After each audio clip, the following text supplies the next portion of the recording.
roi qui remet sa couronne en jeu. Un prince prêt à la prendre. Des vétérans qui veulent renverser le pouvoir.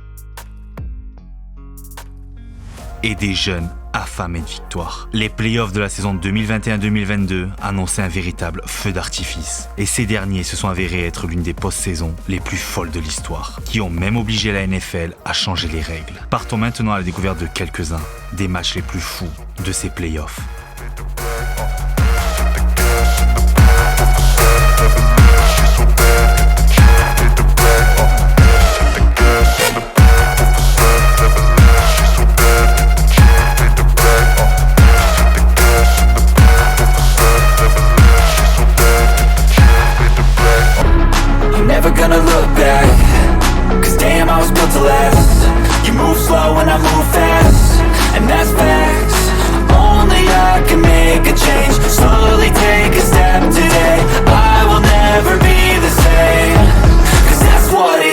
Pour commencer cette vidéo, on va s'intéresser au tableau de ces playoffs, où les Green Bay Packers et les Titans du Tennessee étaient exempts du premier tour, après avoir fini premier de leur conférence. Et maintenant, direction Cincinnati pour le match entre les Bengals et les Raiders de Las Vegas. Deux équipes qui ont fini leur saison avec 10 victoires et 7 défaites. Un match qui marquera les débuts de Joe Burrow en playoff pour sa deuxième saison dans la ligue. Les Bengals ont été la surprise de la saison avec leur attaque explosive emmenée par Ja'Marr Chase, T. Higgins ou encore Joe Mixon. Une jeune attaque à qui on prédit un très grand avenir. En face, les Raiders, une équipe qui aura alterné le bien et le moins bien tout au long de la saison, mais pourra compter sur ses trois hommes forts, Derek Carr, Max Crosby et Josh Jacobs. Dès le début du match, les Raiders vont ouvrir le score avec un field goal. Les Bengals devront répondre avec un drive emmené par le duo Burrow-Chase qui remontera 37 yards en 3 passes avant que Joe Burrow trouve C.J. Uzomah pour le premier touchdown du match.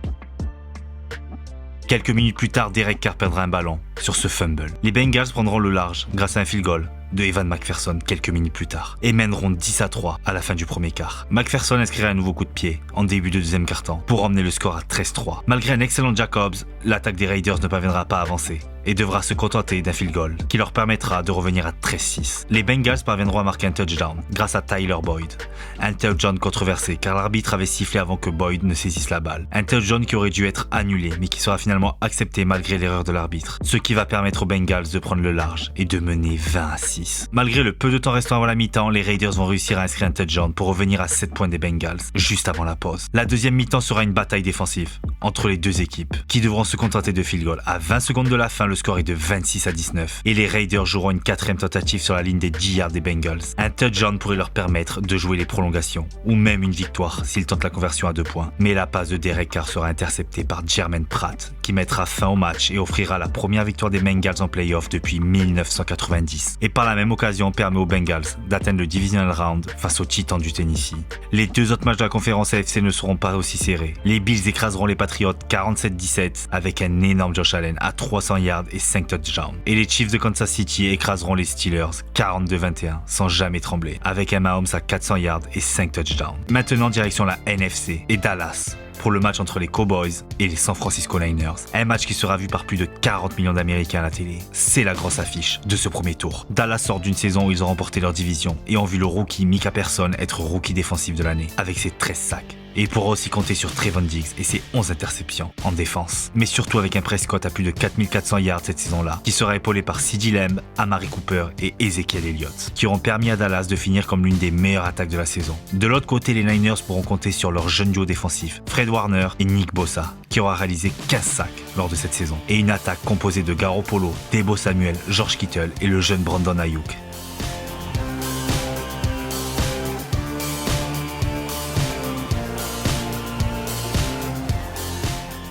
Le premier quart-temps sera un cauchemar pour Dallas, qui subira un terrible 10-0 avec un touchdown de Elijah Mitchell et un field goal. Après avoir concédé un autre field goal en début de deuxième quart-temps, Dallas va enfin réagir avec un drive de 9 jeux conclu par ce touchdown de Amari Cooper sur cette passe de Prescott à la ligne des 20 yards. Les Niners inscriront un nouveau field goal avant la mi-temps pour porter le score à 16-7. Le début du troisième quart-temps sera plus défensif et Prescott sera intercepté par Williams à 20 yards de sa end zone, une occasion que San Francisco ne ratera pas. Sur l'action suivante, Deebo Samuel inscrira immédiatement un touchdown pour punir les Cowboys et porter le score à 23-7. L'attaque de Dallas ne décollera toujours pas dans ce match et devra se contenter d'un field goal en fin de troisième quart. Mené de 16 points, Dallas n'a plus le choix et va devoir être solide en défense et enfin efficace en attaque pour espérer revenir. L'équipe texane va inscrire un field goal pour ramener le score à 23-10 et quelques minutes plus tard, la défense va intercepter un ballon grâce à Anthony Brown qui va offrir à Dallas l'occasion de se rapprocher au score. Et Prescott inscrira un touchdown à la course. Le jeu suivant. Dallas n'est plus qu'à un touchdown de la victoire et la défense des Cowboys ne va rien lâcher et complètement éteindre l'attaque des Niners. Mais à la fin du match, sur la ligne des 24 yards et 7 secondes à jouer, Dallas ne va pas avoir le temps de spiker le ballon,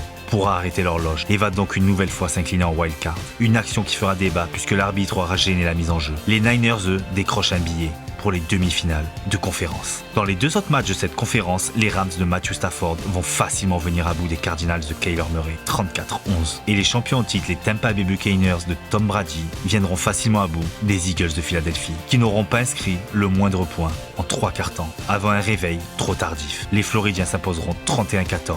Dans ce match. Pour ce premier match du Divisional Round, direction Nashville, dans le Tennessee, pour le match entre les Titans et les Bengals. Les Titans qui ont bénéficié d'une semaine de repos grâce à leur première place de conférence vont se présenter avec leur trio. Ryan Tannehill, A.J. Brown et surtout Derrick Henry, l'un des meilleurs running backs de la ligue, malgré sa blessure subie lors de cette saison, qui devra faire face à cette jeune équipe de Cincinnati. Lors du premier quart, les défenses prendront le meilleur sur les attaques, puisque aucun touchdown ne sera inscrit. Les Bengals prendront l'avantage grâce à 2 field goals de McPherson. En début de deuxième quart-temps, Derrick Henry va inscrire un touchdown qui portera le score à 6-6, puisque les Titans tenteront une transformation à 2 points qui échouera sur la ligne. Les Bengals inscriront un nouveau field goal avant la mi-temps pour mener 9-6 à la pause. Tous les points des Bengals auront été inscrits au pied lors de ce premier acte. Si les deux équipes éprouvent de grandes difficultés dans le jeu de passe, c'est grâce au jeu au sol que va venir la solution pour Cincinnati, avec ce touchdown de Joe Mixon qui permet aux Bengals de prendre le large 16-6. Les Titans répondront immédiatement sur field goal et ensuite grâce à A.J. Brown qui va inscrire le premier touchdown du match sur réception en toute fin de troisième quart-temps, qui mettra les deux équipes à égalité. Le quatrième quart-temps continuera d'être dominé par les défenses et en fin de match, à 20 secondes du terme de la rencontre, Ryan Tannehill va se faire intercepter par la défense des Bengals. Le jeu suivant, Burrow va trouver Ja'Marr Chase pour un gain de 15 yards, ce qui va permettre à McPherson de pouvoir tenter un field goal de 50 yards.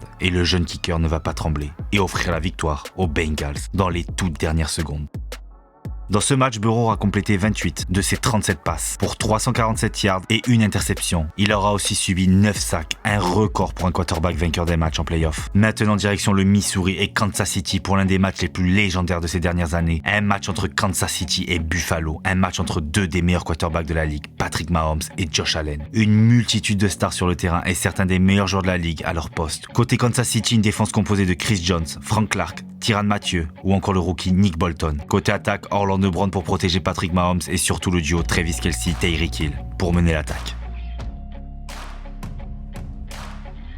Les Bills ne sont pas en reste avec une défense composée de 2 All-Pro, Jordan Poyer et Micah Hyde, mais aussi de Tremon Edmonds et Matt Milano. Pour l'attaque, c'est Dawson Knox, Gabe Davis, Devin Singletary et bien sûr Stefon Diggs qui accompagneront Josh Allen.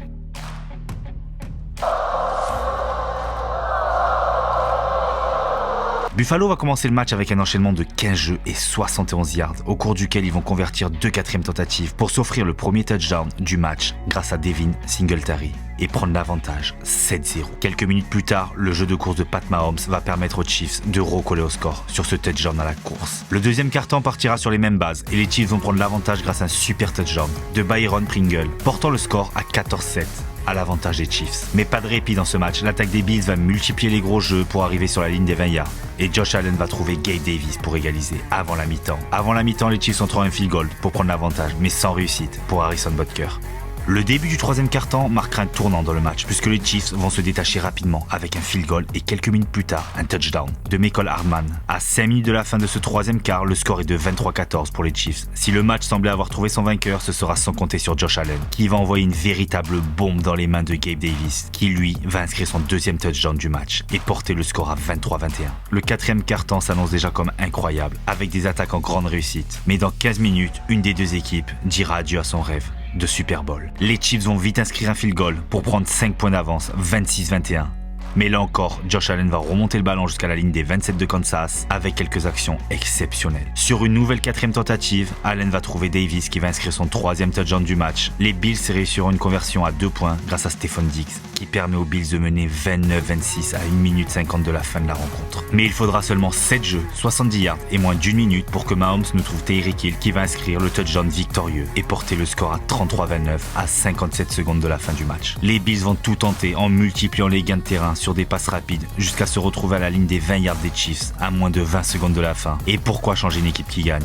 Allen va de nouveau trouver Davis pour son 4e touchdown du match. 36-33, c'est le score à 13 secondes de la fin du match. Cette fois-ci, les Chiefs sont dos au mur. Mahomes va trouver Tyreek Hill et Travis Kelce pour des gains de 19 et 25 yards et offrir à Harrison Butker un field goal à 3 secondes de la fin du match. Un field goal de 49 yards et le kicker ne tremblera pas et enverra ce match aux prolongations. Sur ce drive, les Chiefs auront parfaitement géré l'horloge grâce à leur temps mort. Kansas remportera le toast pour partir avec le ballon en prolongation et le duo fétiche du Missouri répondra à l'appel. Mahomes lancera une passe de touchdown à Travis Kelce et le match sera terminé sur le score de 42-36. Les Bills ont peut-être raté l'occasion de leur vie et quoi qu'on en dise, quelle injustice que Josh Allen n'ait pas eu le droit à un drive offensif pour tenter d'égaliser dans ce qui est déjà le match de l'année. Pour beaucoup, ce match est le plus grand match de l'histoire de la NFL. Lors de ce match, certains joueurs auront signé des stats hallucinantes comme Patrick Mahomes, 380 yards à la passe, 3 touchdowns et 1 touchdown à la course. Josh Allen, 329 yards,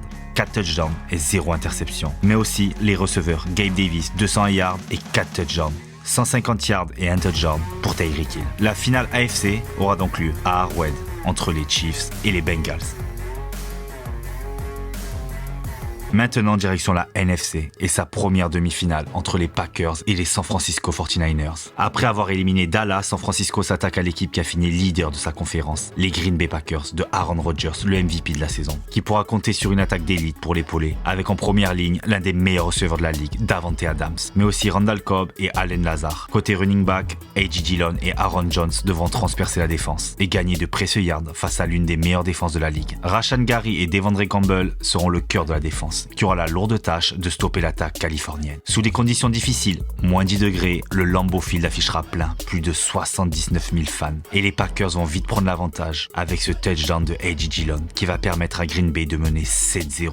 Le score n'évoluera plus de toute la première mi-temps avec 0 points inscrits lors du deuxième quart-temps. La faute à des défenses déchaînées qui auront multiplié les sacs, les interceptions et les fumbles forcés.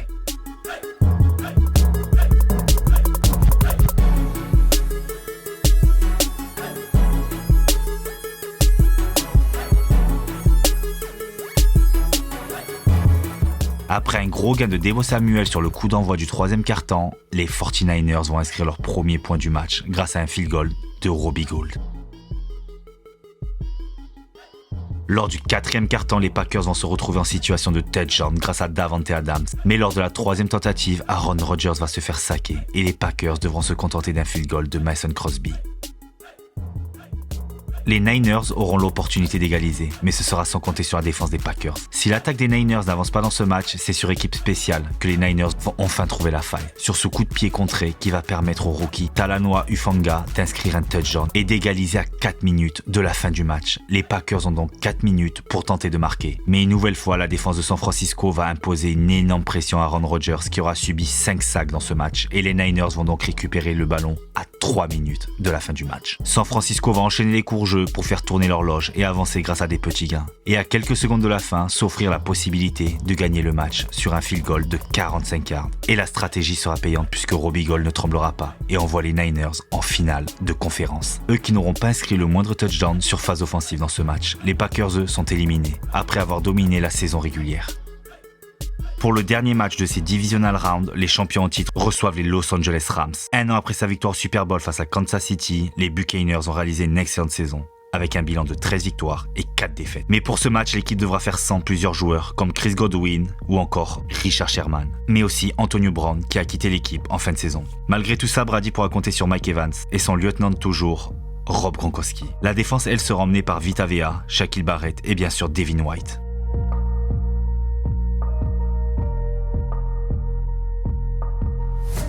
Les Rams seront emmenés par le quarterback vétéran Matthew Stafford, qui a réalisé sa première saison à Los Angeles, en provenance de Détroit. Pour l'épauler, Cooper Kupp, sûrement le meilleur receveur de cette saison 2021 avec ses 16 touchdowns. Et bien évidemment, Odell Beckham Jr., qui a rejoint la Californie en milieu de saison. Si l'attaque des Rams peut faire la différence dans n'importe quel match, c'est la défense qui est la plus impressionnante. Avec Aaron Donald, l'un des meilleurs défenseurs de l'histoire, Von Miller, futur Hall of Famer de la Ligue, Leonard Floyd, Tyler Rapp et Jalen Ramsey, le ou l'un des meilleurs DB de la Ligue.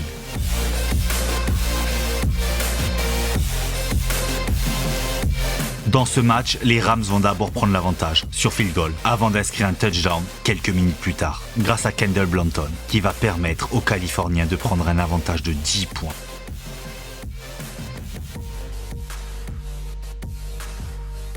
En fin de quart-temps, les Bucks vont enfin rentrer dans le camp des Rams, mais devront se contenter d'un field goal. Dès le début du deuxième quart, les Rams vont se retrouver en situation délicate à cause d'un sac de Vita Vea sur Stafford, qui a obligé les Rams à jouer une 3e et 20.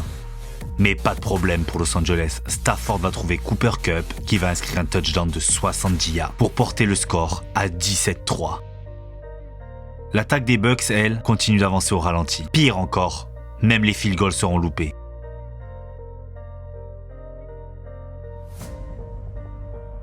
Les Rams, eux, inscriront un nouveau field goal. À quelques minutes de la mi-temps, Brady va se faire intercepter à 31 yards de sa end zone et offrir aux Rams l'occasion de porter le coup de grâce avant la mi-temps. Les Rams vont vite avancer jusqu'à se retrouver en 2e et goal. Mais Antoine Winfield Jr. va provoquer un fumble de Cam Akers à 1 yard de la ligne et récupérer le ballon. À la mi-temps, le score est de 20-3 pour Los Angeles.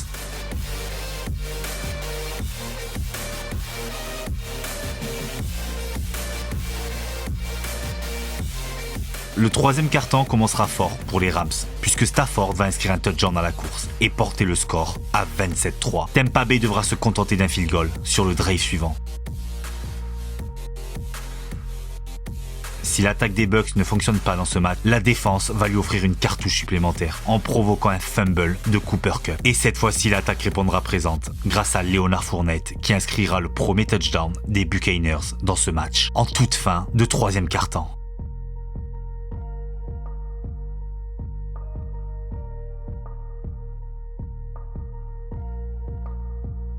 Au début du 4e quart-temps, pour les 15 dernières minutes, le score est de 27-13 pour les Rams. La défense de Los Angeles va continuer d'exercer une énorme pression sur Brady et va même récupérer un fumble grâce à Von Miller. Mais sur l'action suivante, l'attaque des Rams rendra le ballon aux Bucks grâce à Jason Pierre-Paul sur cette erreur de concentration. La suite du dernier quart sera une bataille défensive où les attaques auront du mal à gagner le moindre yard. À 4 minutes de la fin, le score n'a pas bougé jusqu'à ce que Brady ne trouve Evans qui sur ce touchdown va complètement relancer le match. La défense des Bucks continuera d'être énorme et l'attaque des Rams, elle, enchaînera les erreurs et à 42 secondes de la fin, Leonard Fournette va inscrire le touchdown qui va remettre les deux équipes à égalité. Les Bucks auront remonté un déficit de 24 points dans ce match, eux qui étaient menés 27-3. Sur le dernier drive du match, Stafford va trouver 2 fois Kupp pour des gains de 20 et 40 yards et à 4 secondes de la fin, stopper le chrono pour tenter un field goal gagnant. Et comme 3 des 4 matchs du divisional round, le match va se jouer sur un field goal gagnant. En toute fin de match, les champions sont éliminés, le GOAT est tombé. Les Rams, eux, s'offrent une finale de conférence à domicile dans un match 100% californien face à San Francisco. Pour cette première finale de conférence, on va s'intéresser au championnat AFC entre les Chiefs et les Bengals. Un duel entre deux jeunes quarterbacks. Avec l'élimination des Bucks de Brady, Pat Mahomes a l'occasion de prendre le pouvoir en NFL et de gagner un 2e Super Bowl. Si les Chiefs gagnent ce match, ils participeront à un 3e Super Bowl consécutif. Côté Bengals, aucune pression. Personne ne les attendait ici. Le match aura lieu à Arrowhead, devant plus de 70 000 fans.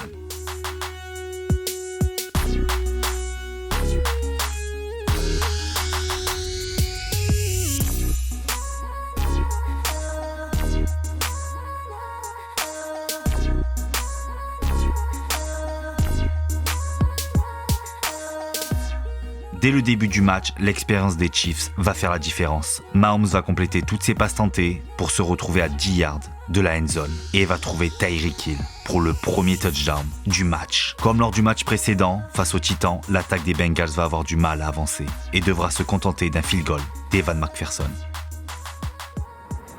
Juste avant la fin du premier quart-temps, Mahomes va trouver Mecole Hardman pour un gain de 40 yards qui mettra les Chiefs en bonne situation à l'entame du 2e quart-temps. Et 6 jeux plus tard, Mahomes va trouver Kelsey pour le 2e touchdown du match. Et les Chiefs vont prendre le large, 14-3.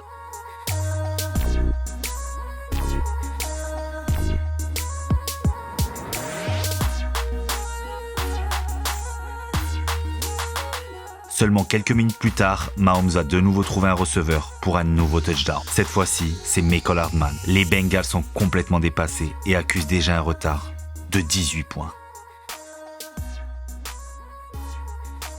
L'attaque des Bengals va enfin se réveiller et Samaje Perine va inscrire un touchdown pour relancer le match. Avant la mi-temps, les Chiefs se retrouveront dans une situation idéale pour enfoncer le clou. Mais Kansas va choisir l'option d'inscrire un touchdown plutôt que de prendre les 3 points sur field goal. Un choix non payant puisque Tyreek Hill sera stoppé par Eli Apple à quelques centimètres de la ligne de but. À la mi-temps, le score sera de 21-10 en faveur de l'équipe du Missouri. Lors du 3e quart-temps, la défense de Cincinnati va multiplier les gros jeux pour empêcher l'attaque des Chiefs d'avancer. McPherson inscrira un nouveau field goal et Mahomes, lui, sera intercepté. À 20 secondes de la fin du 3e quart, Burrow va trouver Ja'Marr Chase pour un touchdown. Et les Bengals vont alors tenter une conversion à 2 points qui sera réussie.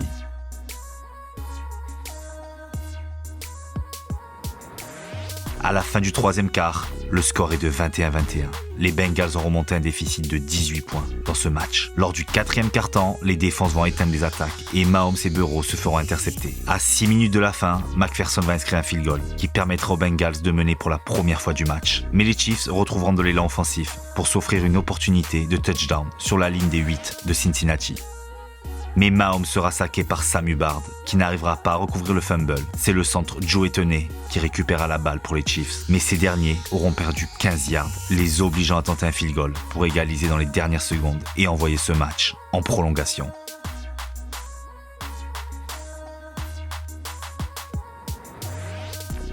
Les Chiefs remporteront une nouvelle fois le toast pour partir avec le ballon, comme face aux Bills. Mais Mahomes sera intercepté par Von Bell sur cette prise à 2 sur Tyreek Hill. Une occasion que les Bengals ne louperont pas. Ils enchaîneront le jeu de course pour offrir un field goal de 30 yards à Evan McPherson, qui envoie les Bengals au Super Bowl. Lors de ces playoffs, McPherson aura réussi tous ses field goals et aura grandement contribué à la qualification des Bengals au Super Bowl. Après Aaron Rodgers et Tom Brady, le dernier joueur qui a obtenu un MVP est éliminé de ces playoffs complètement dingues.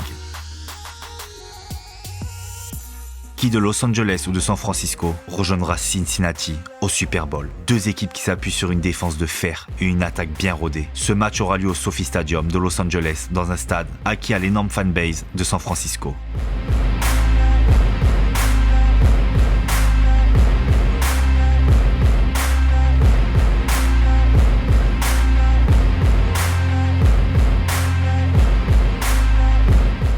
Comme attendu lors du premier quart-temps, les défenses prendront le dessus sur les attaques et aucun point ne sera inscrit. Il faudra attendre le milieu du 2e quart-temps pour voir Cooper Kupp débloquer le score sur touchdown et permettre aux Rams de mener 7-0.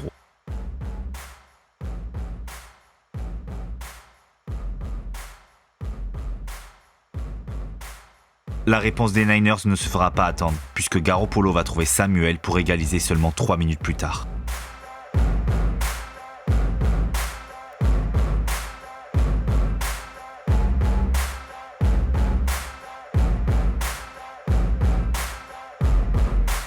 Juste avant la mi-temps, Robbie Gould va inscrire un field goal pour donner l'avantage aux Niners dans ce match. Lui qui n'a jamais loupé un field goal de toute sa carrière en play-off. Le 3e quart-temps sera toujours dominé par les défenses et un seul touchdown sera inscrit, celui de George Kittle qui porte le score à 17-7 pour San Francisco. En 4e quart-temps, la défense des Niners enchaînera les pénalités et se fera punir par un nouveau touchdown de Cooper Kupp qui permettra aux Rams de revenir à 3 petits points. La défense des Rams, elle, restera infranchissable dans ce 4e quart et les Rams égaliseront sur field goal et quelques minutes plus tard inscriront un nouveau field goal qui les fera passer en tête. Avec 1 minute à jouer, les Niners auront le temps d'égaliser, mais ça sera sans compter sur Aaron Donald qui étouffera complètement Garoppolo et les Niners ne reviendront jamais au score. 1 an après Tampa Bay, les Rams deviennent la 2e équipe de l'histoire à jouer un Super Bowl à domicile. Reste à savoir si la fin sera aussi heureuse. Lors de ce match, Odell Beckham et Cooper Kupp auront dépassé les 100 yards à la réception et Stafford aura fini avec 330 yards à la passe et 2 touchdowns. Place maintenant au tant attendu Super Bowl, le match le plus attendu de l'année. Les Bengals et les Rams ne se sont jamais rencontrés en play-off. Dans l'histoire, ce sont les Bengals qui mènent avec 8 victoires pour 6 défaites. I'm changing who I am. I'm making a new plan, rearranging my life and I won't look back ever again. You ain't see me activated. You better hope that you never see me agitated. I think about my actions, plan them out, evaluated. That's how I end up on the top, man. man, I'm calculated. My mind's a weapon, my body is the engine. I'm never second guessing, I just do what I was destined. Cause I feel I got the blessing, persistence and obsession. That's how you keep progressing, I already learned that lesson, yeah. I'm changing who I am, I'm making a new plan, rearranging my life and I won't look back ever again. You can't stop what's moving, you can't stop what's moving, I'm changing my life and... Pour débuter, qui d'autre que la superstar de la NFL pour lancer les hostilités, Odell Beckham Jr. inscrira le premier touchdown du match, le seul de ce premier quart-temps.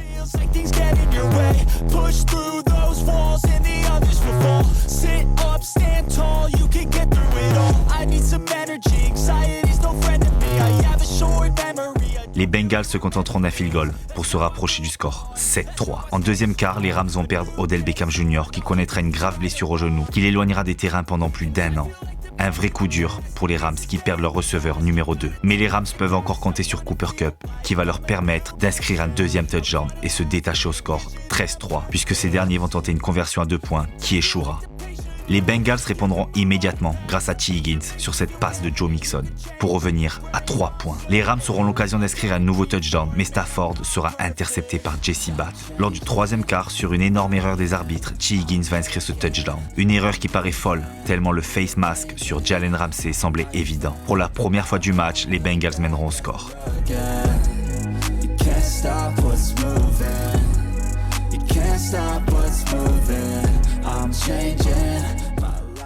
Stafford lui sera de nouveau intercepté quelques minutes plus tard. Les Bengals inscriront un nouveau field goal pour mener de 7 points. Les Rams ne parviendront plus à avancer et devront à leur tour se contenter d'un field goal de Matt Gay pour revenir à 3 petits points. Lors du quatrième quart-temps, les deux attaques enchaîneront les pénalités et auront toute la misère du monde à avancer. Mais à moins de 2 minutes de la fin, Cooper Kupp va inscrire un touchdown et donner l'avantage aux Rams.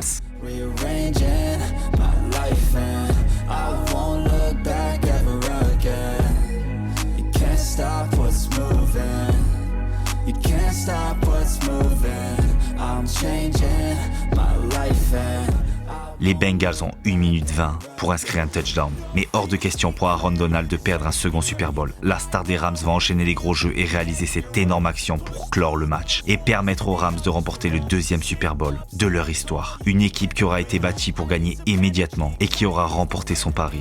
Une équipe emmenée par Sean McVay, le plus jeune coach à remporter un Super Bowl dans l'histoire. Les Bengals, eux, semblent être l'une des équipes les mieux bâties pour contrer une nouvelle dynastie qui cette fois-ci pourrait venir du Missouri et des Chiefs.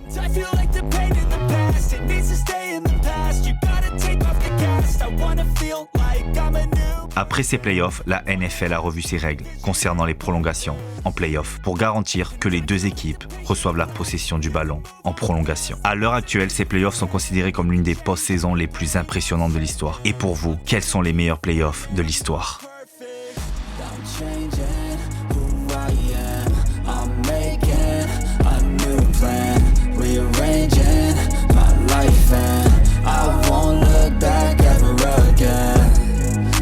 Stop what's moving, you can't stop what's moving, I'm changing